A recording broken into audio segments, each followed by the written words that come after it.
여기는 방콕 어느 평범해 보이는 중산층 동네에서 6개월 동안 홀연히 사라졌다가 금이 환영하며 돈다발을 들고 나타난 한 청년을 모두가 둘러싸고 있는데요. 다름 아닌 한국에 갔다가 6개월 만에 이렇게 큰 돈을 들고 나타난 것이라고 하는데요. 도대체 무슨 일이 있었던 건지 오늘의 사연 시작합니다. 구독, 좋아요 꾹 눌러주세요. 안녕하세요. 저는 태국 방콕에 사는 25살 수파차이 룽아룬입니다. 어릴 적부터 저는 항상 우리나라보다 더 발전된 곳에 대한 동경이 있었어요. TV에서 미국이나 유럽의 발달된 모습을 보면 언젠가 태국도 저렇게 될 수 있을까 하는 생각을 자주 했었죠. 그런데 고등학교에 입학하면서 제 시선을 사로잡은 나라가 있었습니다. 바로 한국이었어요. 처음에는 그저 우연히 눈에 띈 것뿐이었습니다. 학교 앞거리에 새로 생긴 카페에서 시원한 에어컨 바람을 맞으며 공부하던 어느 날 창밖으로 지나가는 차들을 보다가 문득 깨달았어요. 예전에는 보기 힘들던 한국 차들이 점점 많아지고 있다는 것을요. 현대, 기아 같은 브랜드의 차들이 도로 위를 달리고 있었습니다. 그날 이후로 저는 주변의 한국 제품들을 유심히 살펴보기 시작했어요. 집에 있는 TV와 냉장고가 삼성 제품이라는 것, 엄마가 쓰시는 화장품 중 몇 개가 한국 브랜드라는 것 등을 새삼 알게 되었죠. 이전에는 그저 당연히 있는 물건들이라고만 생각했는데 그것들이 모두 한국에서 온 것이라니 신기했습니다. 점점 한국에 대해 알고 싶어진 저는 인터넷 검색을 시작했어요. 그리고 놀라운 사실들을 발견했습니다. 불과 몇십 년 전만 해도 한국은 태국보다 가난한 나라였다는 거예요. 6.25 전쟁으로 폐허가 된 나라에서 세계 10위권의 경제 대국으로 성장한 한국의 이야기는 저에게 큰 충격을 주었습니다. 어떻게 이런 일이 가능했을까? 이 의문은 제 머릿속을 떠나지 않았어요. 한국의 발전 과정을 더 자세히 알고 싶어진 저는 도서관에서 관련 책들을 찾아 읽기 시작했습니다. 한국의 교육열, 근면성실한 국민성, 정부의 효과적인 정책 등 다양한 요인들이 복합적으로 작용했다는 것을 알게 되었죠. 특히 인상 깊었던 것은 한국의 교육 시스템이었어요. 공교육의 질을 높이기 위해 국가적 차원에서 많은 노력을 기울였다는 점, 그리고 부모들이 자녀 교육에 얼마나 열성적인지를 보며 감탄했습니다. 우리나라의 현실과 비교해보니 배울 점이 정말 많다고 느꼈어요. 그러던 어느 날 학교에서 놀라운 소식을 들었습니다. 우리 학교에서 제2외국어로 한국어를 채택한다는 거였어요. 중국어나 일본어가 주로 선택되던 때에 한국어가 새롭게 추가된 것입니다. 저는 망설임 없이 한국어를 선택했죠. 한국어 수업은 제 기대 이상이었습니다. 단순히 언어만 배우는 것이 아니라 한국의 문화와 역사도 함께 배울 수 있었어요. 한글의 과학적인 원리, 세종대왕의 위대한 업적, 한국의 전통 예절 등을 배우면서 한국이라는 나라가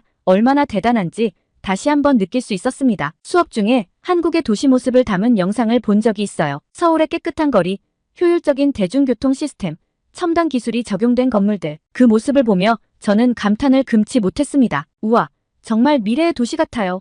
라고 말하자 선생님께서 웃으시며 말씀하셨죠. 서울은 지금도 계속 발전하고 있어요. 여러분이 알고 있는 모습보다 더 놀라운 일들이 일어나고 있답니다. 그 말씀을 듣고 저는 더욱 호기심이 생겼어요. 한국의 현재 모습이 더 궁금해진 저는 인터넷에서 한국의 일상을 소개하는 계정들을 찾아보기 시작했습니다. 그리고 정말 놀라운 것들을 발견했어요. 버스 정류장에 설치된 냉방 의자, 자살 방지를 위해 다리에 설치된 문구들, 깨끗하게 정비된 하천. 한국 사람들에게는 평범한 일상의 모습일지 모르지만 제 눈에는 모든 것이 혁신적으로 보였습니다. 특히 인상 깊었던 것은 시민들의 세금이 이렇게 효율적으로 사용되고 있다는 점이었어요. 세금은 저렇게 쓰는 거구나라는 생각이 절로 들더라고요. 이런 경험들이 쌓이면서 저는 점점 더 한국에 대해 깊이 알고 싶어졌습니다. 단순히 언어를 배우는 것을 넘어서 한국과 태국의 관계, 그리고 한국의 발전 과정을 체계적으로 연구하고 싶다는 열망이 생겼어요. 그래서 대학에 진학할 때 국제관계학과를 선택했습니다. 대학에서의 공부는 제 시야를 더욱 넓혀주었어요. 한국의 경제성장 모델, 기술혁신 전략, 문화산업 육성 정책 등을 배우면서 한국이 어떻게 한강의 기적을 이룰 수 있었는지 조금씩 이해할 수 있었습니다. 동시에 태국의 현실과 비교하며 우리나라가 나아가야 할 방향에 대해서도 진지하게 고민하게 되었죠. 그러던 중 놀라운 기회가 찾아왔습니다. 한국-태국 관계를 연구하는 프로젝트에 참여할 수 있게 된 거예요.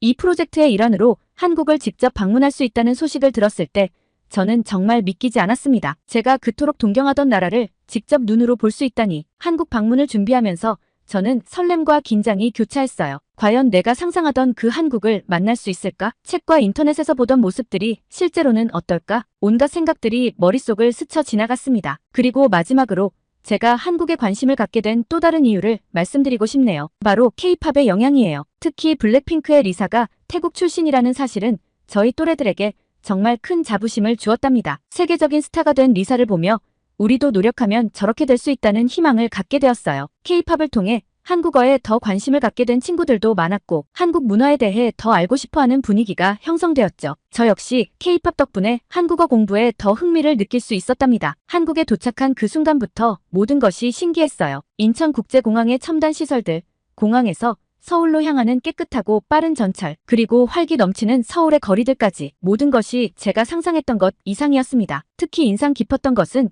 한국의 기술력이었어요. 어디를 가든 최첨단 기기들이 일상 속에 자연스럽게 녹아 있었죠. 버스 정류장의 디지털 안내판, 지하철역의 스마트 티켓 발권기, 거리 곳곳에 있는 무료 와이파이 존 등 이런 것들이 한국인들에겐 당연한 일상이라는 게 놀라웠습니다. 연구 프로젝트를 위해 여러 대학과 연구소를 방문했는데 그곳에서 만난 한국의 연구진들의 열정과 전문성에 감동받았어요. 그들의 꼼꼼한 연구 방식, 끊임없는 질문과 토론 문화는 제게 큰 자극이 되었습니다. 이렇게 열심히 연구하고 노력하니까 한국이 빠르게 발전할 수 있었구나라는 생각이 들더라고요. 하지만 연구를 진행하면서 예상치 못한 충격적인 사실을 알게 되었습니다. 태국 내에서 한국 불법 체류가 일종의 성공 루트로 인식되고 있다는 거예요. 처음에는 이 정보를 믿기 어려웠어요. 어떻게 불법 체류가 성공 루트가 될 수 있지? 라는 의문이 들었죠. 더 자세히 알아보니 태국에서는 1년 동안 한국에 가서 일하면 10년치 태국 생활비를 벌 수 있다는 소문이 널리 퍼져 있었습니다. 이 소문을 들은 많은 태국인들이 관광비자로 한국에 입국한 뒤 비자 기간이 지나도 돌아오지 않고 불법으로 체류하며 일을 하고 있다는 거예요. 이 사실을 알게 된 순간 제 마음은 복잡해졌습니다. 한편으로는 그토록 동경하던 한국의 발전상을 직접 목격하며 감탄하고 있었지만 다른 한편으로는 그 이면에 이런 어두운 현실이 있다는 것에 충격을 받았어요. 왜 이렇게 많은 태국인들이 위험을 감수하면서까지 한국에서 불법 체류를 하려고 할까? 이 의문에 답하기 위해 저는 더 깊이 조사하기로 결심했습니다. 한국에 머무는 동안 태국인 커뮤니티를 찾아가 직접 이야기를 들어보기로 했어요. 그 과정에서 만난 한 태국인 노동자의 이야기가 특히 기억에 남습니다. 그는 이렇게 말했어요. 한국에서의 삶이 쉽지는 않아요. 항상 단속을 피해 숨어 지내야 하고 노동 착취도 심해요. 하지만 여기서 버는 돈으로 태국에 있는 가족들을 부양할 수 있어요. 한 달 월급이 태국에서 3, 4개월 일해서 버는 돈과 맞먹거든요. 이 이야기를 들으며 저는 마음이 무거워졌습니다. 불법 체류가 옳지 않다는 것은 알지만 동시에 그들의 절박한 상황도 이해가 되었거든요. 태국의 경제적 어려움, 일자리 부족 등 구조적인 문제들이 이런 선택을 하게 만든 것이라고 생각했어요. 하지만 동시에 이런 상황이 한국 사회에 미치는 부정적인 영향도 무시할 수 없었습니다. 불법 체류자들의 인권 문제, 노동시장 교란, 범죄 연루 가능성 등 여러 가지 문제점들이 있었죠. 이런 복잡한 생각들로 가득 찬 채 저는 한국에서의 연구를 이어갔습니다. 낮에는 한국의 발전상을 목격하며 감탄하고 밤에는 불법 체류 문제에 대해 고민하는 날들이 계속되었어요. 예를 들어 어느 날 현대자동차 공장을 견학할 기회가 있었는데 그곳에서 본 첨단 자동화 시스템과 효율적인 생산 라인에 정말 놀랐습니다. 이래서 한국 차가 세계적으로 인정받는구나라는 생각이 들었죠. 그런데 그날 저녁 태국인 불법 체류자들이 모여 사는 지역을 방문했을 때는 마음이 무거워졌어요. 좁은 방에 여러 명이 함께 살며 힘들게 일하는 모습을 보니 마음이 아팠거든요. 이런 극명한 대조를 보면서 저는 점점 더 이 문제에 대해 깊이 연구해야겠다고 생각했습니다. 단순히 한국의 발전 모델을 배우는 것을 넘어서 이런 발전 과정에서 발생할 수 있는 부작용과 그 해결 방안에 대해서도 고민해야 한다는 걸 깨달았어요. 한국에서의 시간이 흐를수록 저는 이 문제가 단순히 태국과 한국 사이의 문제가 아니라는 것을 알게 되었습니다. 이는 글로벌 경제 시대의 노동 이주와 관련된 보편적인 문제였던 거예요. 선진국과 개발도상국 사이의 임금 격차, 일자리 문제, 인권 문제 등이 복잡하게 얽혀있는 거죠. 이런 깨달음은 제게 큰 과제를 안겨주었습니다. 어떻게 하면 태국도 한국처럼 발전하여 우리 국민들이 더 이상 이런 위험한 선택을 하지 않아도 되게 할 수 있을까? 이런 질문들이 계속해서 제 머릿속을 맴돌았어요. 한편으로 한국의 아름다운 모습들도 계속 저를 감동시켰습니다. 서울의 밤거리를 걸으며 본 화려한 네온사인들, 한강공원에서 여유롭게 시간을 보내는 시민들, 전통과 현대가 공존하는 경복궁과 광화문 광장, 이 모든 것들이 제게 깊은 인상을 남겼어요. 특히 한국인들의 빨리빨리 문화와 열정적인 모습은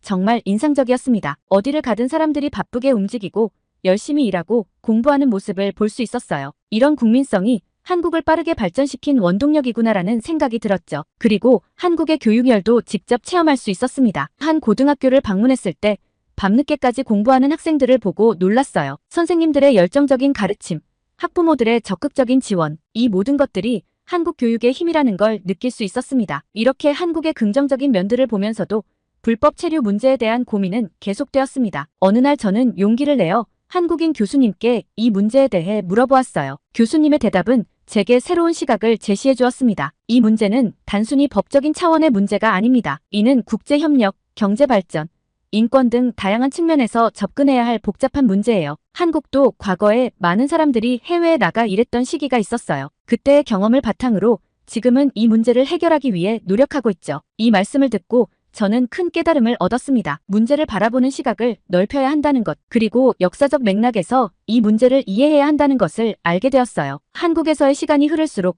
저는 이 경험을 어떻게 활용할 수 있을지 고민하게 되었습니다. 단순히 연구 보고서를 작성하는 것을 넘어서 제가 배운 것들을 실제로 태국의 발전에 기여할 수 있는 방법을 찾고 싶었어요. 그러던 중 우연히 한국에서 활동하는 태국인 지원단체를 알게 되었습니다. 이 단체는 불법 체류자들에게 법률 상담을 제공하고 합법적인 취업 기회를 연결해주는 등의 활동을 하고 있었어요. 저는 이 단체의 활동에 깊은 감명을 받았고 태국으로 돌아가면 비슷한 활동을 해보고 싶다는 생각이 들었습니다. 한국에서의 마지막 날, 저는 복잡한 감정에 휩싸였어요. 한편으로는 이렇게 발전된 나라를 직접 경험할 수 있어서 감사했고 다른 한편으로는 제가 알게 된 문제들에 대한 책임감을 느꼈습니다. 공항으로 향하는 길에 창밖으로 보이는 서울의 모습을 보며 저는 다짐했습니다. 언젠가 태국도 이렇게 발전할 수 있을 거야. 그리고 그 과정에서 나도 작은 역할을 할 수 있을 거야. 이제 태국으로 돌아가 제가 경험하고 배운 것들을 어떻게 활용할 수 있을지 고민해야 할 때입니다. 한국의 발전 모델을 배우는 것도 중요하지만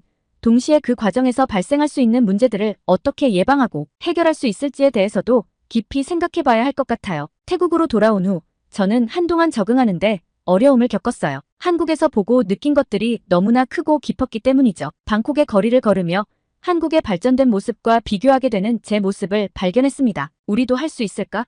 라는 의문이 계속 머릿속을 맴돌았어요. 하지만 이내 저는 그런 생각을 떨쳐냈습니다. 그래, 우리도 할 수 있어. 한국도 처음부터 저렇게 발전한 게 아니잖아. 이렇게 마음을 다잡고 저는 본격적으로 행동에 나서기로 결심했어요. 먼저 한국에서의 경험과 연구 결과를 정리해 보고서를 작성했습니다. 이 보고서에는 한국의 발전 모델뿐만 아니라 불법 체류 문제와 같은 부작용들도 함께 다뤘어요. 이 보고서를 정부 관계자들과 함께 제출하며 태국의 발전 방향에 대한 제안을 했습니다. 그러나 현실은 녹록지 않았어요. 많은 사람들이 그건 한국의 이야기일 뿐이야. 태국은 다르지. 라며 시큰둥한 반응을 보였죠. 하지만 저는 포기하지 않았습니다. 오히려 이런 반응이 제게는 더 큰 동기부여가 되었어요. 다시 한국에서의 경험과 연구 결과를 정리해 보고서를 작성했습니다. 이 보고서에는 한국의 발전 모델뿐만 아니라 불법 체류 문제와 같은 부작용들도 함께 다뤘어요. 이 보고서를 대학 교수님들께 제출하고 제 생각을 나누었습니다. 교수님들은 제 열정에 감명받으셨지만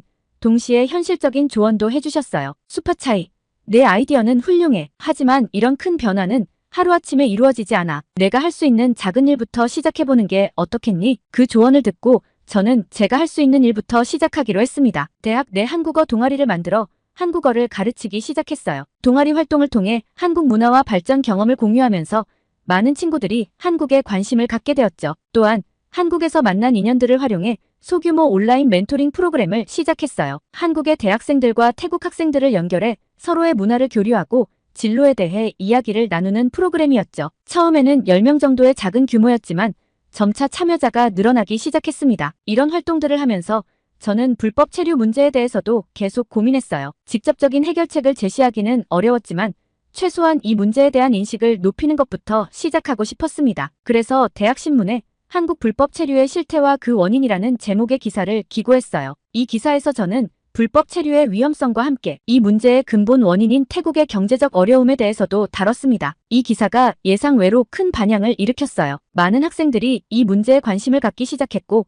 토론회도 열리게 되었습니다. 저는 이 토론회에서 제 경험을 나누고 우리가 할 수 있는 일들에 대해 이야기했어요. 우리가 당장 큰 변화를 만들어낼 순 없어요. 하지만 우리 각자가 할 수 있는 작은 일부터 시작한다면 그것이 모여 언젠가는 큰 변화를 만들어낼 수 있을 거예요. 이런 활동들을 하면서 저는 점차 제 꿈을 구체화해 나갔습니다. 언젠가는 한국과 태국을 잇는 교육 프로그램을 만들고 싶어요. 양국의 청년들이 서로를 이해하고 함께 성장할 수 있는 기회를 제공하고 싶습니다. 물론 아직은 먼 꿈이에요. 하지만 저는 포기하지 않을 거예요. 지금은 제가 할 수 있는 작은 일들부터 꾸준히 해나가고 있습니다. 동아리 활동, 멘토링 프로그램, 그리고 계속해서 이 문제에 대해 연구하고 글을 쓰는 일, 이런 작은 노력들이 모여 언젠가는 큰 변화를 만들어낼 수 있을 거라고 믿습니다. 대학을 졸업하고 2년이 지난 지금 저의 작은 노력들이 조금씩 결실을 맺기 시작하고 있습니다. 제가 시작한 한국어 동아리는 이제 우리 대학의 공식 프로그램으로 인정받아 더 많은 학생들에게 기회를 제공하고 있어요. 처음에는 20명 정도였던 회원이 이제는 200명이 넘었답니다. 온라인 멘토링 프로그램도 크게 성장했어요. 한국의 여러 대학들과 협력 관계를 맺어